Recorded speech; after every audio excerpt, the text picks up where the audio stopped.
Go ahead and take an opening statement and maybe just talk about how your trip down was and how early week bowl preparations are going for your team so far. Oh yeah, we're happy to be here in Atlanta. The Peach Bowl is a great bowl. We had a smooth trip down. Everything's been great so far. The weather's great. We've had a couple great practices over at Tech, and they've they really rolled out the carpet for us. It's a first-class bowl game. Our players are very excited to be here, and it's going to be a great week of preparation for us. Okay, appreciate that. All right, we'll go ahead and jump right into questions from the media. Let's start with Jonathan Schaaf. Go ahead, Jonathan. Hey, Coach, question for you about bowl prep. As you know, Coach Saban struggled with bowl prep at Michigan State. Coach D'Antonio struggled in his early years. My question is, how much has bowl prep changed from your time maybe playing and coaching there in the mid-'90s to when you came back to college football in 2015, and anything beyond that? Well, I'm not sure how much it's changed. It's really about the focus and really keeping the main thing. In football and preparation during the week, we always try to eliminate distractions. So we have to do a really good job of compartmentalizing our time here. We have some great events that are scheduled for us from the Peach Bowl, which we are really enjoying those. Like last night we had a basketball challenge where our guys did very well. But then this morning we had to get up and get right back to football. And so really that's what it's all about. We had a Coach Me Coach Tuesday type practice today. Then we'll have a Wednesday practice tomorrow, and we'll go through the week. Our guys seem to be really focused. We know why we're here, but we're also going to enjoy everything that the Peach Bowl has for us. And so that's really what it comes down to, focus and making sure we keep the main thing. All right, we'll go next to Chris Solari. Go ahead, Chris.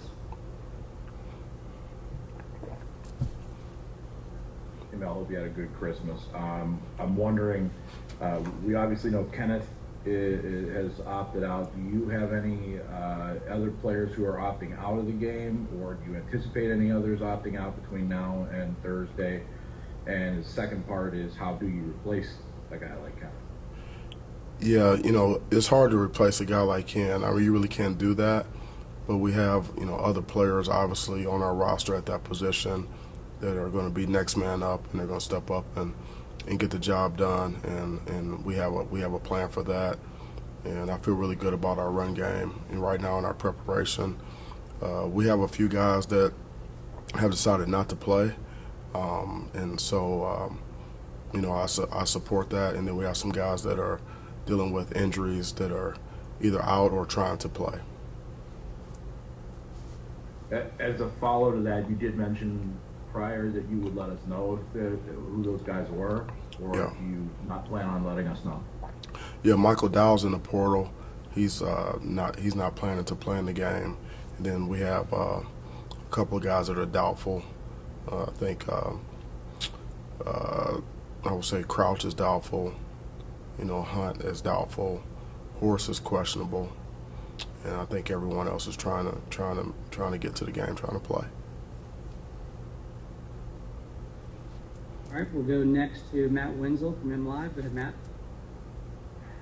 And Mel, we've obviously seen some disruptions in sports and bowl games canceled. I was wondering if there's anything you guys have done to maybe revert to some protocols or things from last year to try and make sure this game you guys are able to play in the game.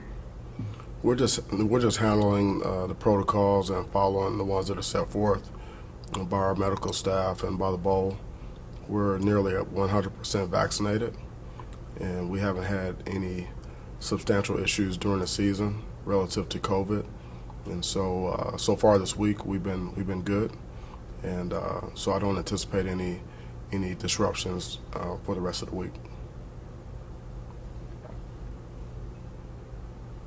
All right, we'll take our next question from Jerry DiPaola. Go ahead, Jerry. Good afternoon, Coach. There was a little bit made up here about your pass defense and some of the stats that aren't that great. Are there any moments during the season this year that maybe indicate that your pass defense is better than what the numbers say? Well, it's really game to game, and we have to adhere to competitive greatness, be at our best when our best is needed.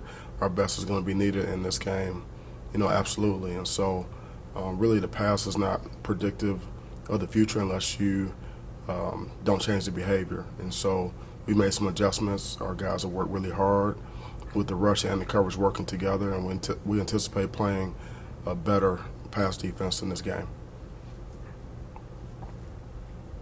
We'll go next to Jared Ramsey from the state. Go ahead, Jared. Mel, last time you talked to the media, you said you hadn't dove much into Pittsburgh's tape yet. Over the past few weeks, what have you seen from them, and how are you preparing? Yeah, very good football team. They're balanced. They have some really good-looking players. Offense, defense, and special teams. They're big. They're long. Their defense is stout. They're really good against the run. They apply a lot of pressure. They can deny the ball in tight coverage. Offensively, they're very versatile. They give you different types of tempo. They can throw it, and they have balance in the run game as well. Obviously, really good skill players. And so, special teams, they're very aggressive, and they get after it. It's a very well-balanced team. I can see why they've had success this year. I'll take our next question from Ian Kress from WLNS. Go ahead, Ian. Hey Mel, obviously the goal of this trip is the bowl game, but with events like yesterday with the basketball event and the stuff you guys are going to be doing the rest of the week, how important is maybe stuff like that for you guys to maybe take your mind off of football for a few hours to get ready for a bowl game?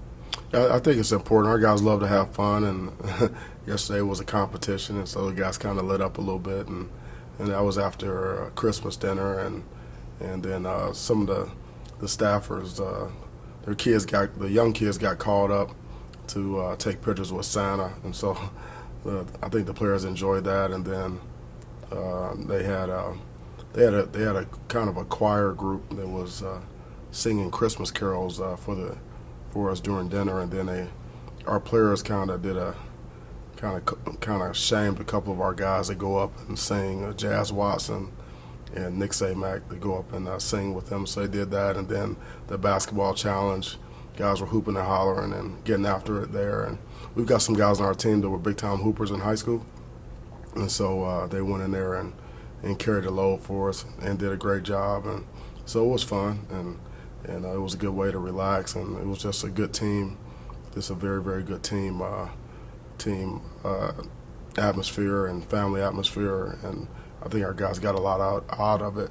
And it's important to have some things to kind of break up the monotony and take your mind off of football. But like I said, today our guys woke up, they came down to the meeting rooms, and they were focused and ready to go. I'll take our next question from Anthony Patterson from the AJC. Go ahead, Anthony. Hey, Coach. When you, I think this is your third year as head coach. What would you say is the difference between you being the head coach from when you was the last defensive coordinator, obviously when you was at Georgia, and do you and Kirby Smart still talk to each other, and if so, what are those conversations like? Yeah, first of all, man, I like that sweater. So don't leave that laying around. I might find it before you lose it. But yeah, I usually the communication between Kirby and I is usually text. And as a third year head coach, it's a little different. This is my first go around as a head coach in a bowl game, and so. But I just draw on the experiences that I've had in the past with bowl trips, and there have been quite a few in national championship games and playoff games, and I was here at the Peach Bowl in 2000 with Coach Saban at LSU, and so again, it's not a one-man show. We have a great staff, great support staff, great operations folks. Everything's very organized, efficient. We all know what we need to do.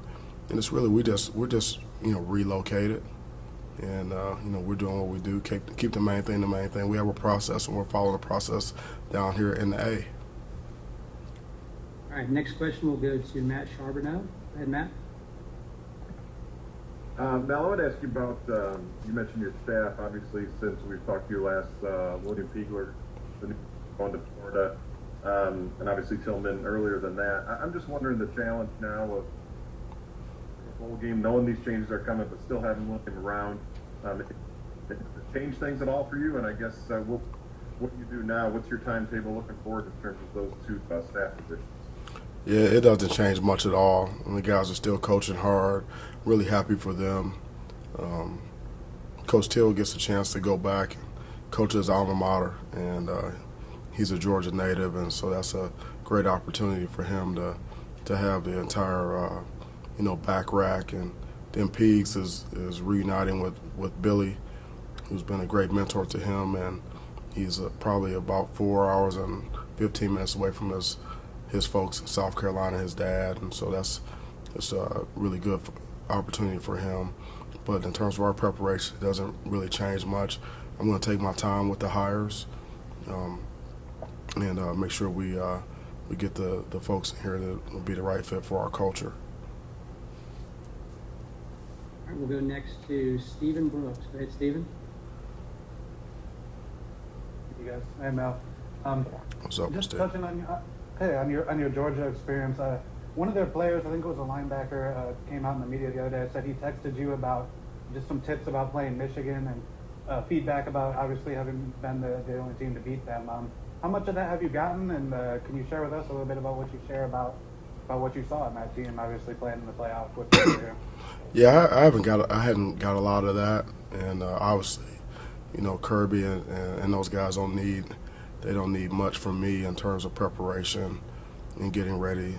They do a great job of game planning. There's a lot of film available on the school down the road, and so they're going to do a great job in preparation, I'm sure.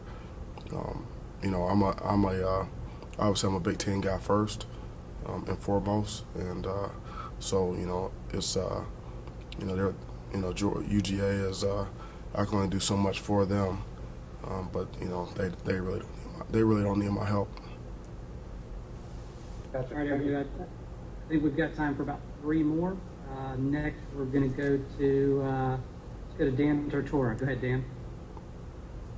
Coach, just what you could say, reflecting back on the late 90s where you were a defensive graduate assistant for Michigan State all the way to where you are now, just when you look back on those moments and now being at a stage with a New Year's Six Bowl and the importance of the Peach Bowl, just what it means to you to reflect on your coaching career.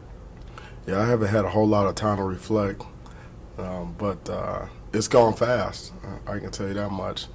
I can remember going to a bowl game, going to the Aloha Bowl, I think it was, maybe in '97 with Coach Saban and playing Washington, and we were trying to stay on the relatively same schedule, so I think we were having 4 a.m. staff meetings and things like that. And so, I just had a lot of experience, over the years, and it's gone really quickly.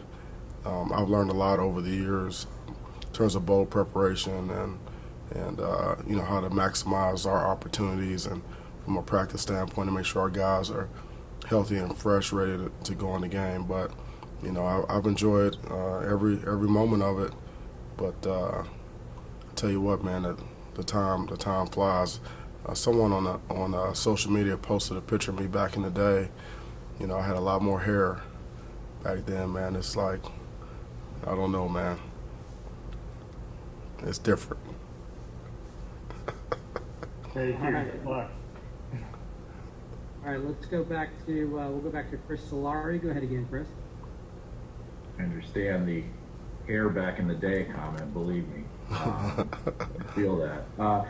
I wanted to ask you mentioned a little bit about Michael Dow and him not wanting to play. You have a bunch of other guys who've gone into the portal in the past few weeks. What's the dynamic when you, because it seems like some of those guys will play or dress for the game. What's the dynamic as a coach to balance that between guys who are making that determination and keeping them in the mix for the game? Yeah, those are individual decisions that the players are making, and I'm supporting them on the decisions that they do make. And so I just told the guys at the very beginning, at the onset, if you're in, you're in 100%. And if you're not in, let's communicate that, and then we'll support you. And that's the way we're handling everything. right, we're going to take two more. We'll go next. Let's go back to Jonathan Shute. Go ahead, Jonathan Shop. Coach, the Michigan State football brand has grown quite a bit into Peach State as Coach D'Antonio began finding a lot of players. What are some of the things that stand out about high school football players from Georgia that make them a good fit for Michigan State and a good fit for really major college football all over the country? Well, it's a huge state, and football is very important in the state of Georgia, and there's a lot of good football players, a lot of Power 5 players all throughout the state, and I have a lot of experience recruiting the state. The other thing about the state of Georgia is that there's a lot of players who are not originally from the state, so they don't necessarily have an allegiance to the state schools, the in-state schools, and they're willing to go anywhere and play. I experienced that when I was at UGA, and it's the same way now. So, I mean, you're going to some of these high schools and in Georgia, and they'll have 12, 15 Power 5 players, on the roster, and that's common, and so it's just the population is huge. Football is important. There's a lot of great football players, guys with a lot of upside, and they're very, very well coached. High school coaching in Georgia is extraordinary, and so this is just a great place to recruit. Now, obviously, you got to compete. Everyone around the country is in here trying to get players, but there's not very many states where you have where you have a more fertile recruiting ground than the state of Georgia. All right, we'll take our last question from Stephen Brooks. Go ahead, Stephen. Hey guys, I'll be honest, I didn't know my hand was still raised, but since I got it, Mel, when you said Hunt earlier, were you talking about Tyler Hunt? Jaden Yes. Hunt? Yep, Tyler. Yep. Okay, just to be clear. Yep. All right, but yeah, sorry, take my hand down there. I can do it. Sorry about that, guys. Hey, no problem, man. It's not your fault. That's all right. I think it was my fault. Appreciate it. Thanks, Mel. We're all trying here. All right, I think that's going to do it, Coach. We thank you very much for your time, and you are excused for the day, sir. Enjoy the rest of your time today. Thank you for your time. I appreciate you covering our team. Peach Bowl's been great. Go Green. You clear? All right, everybody.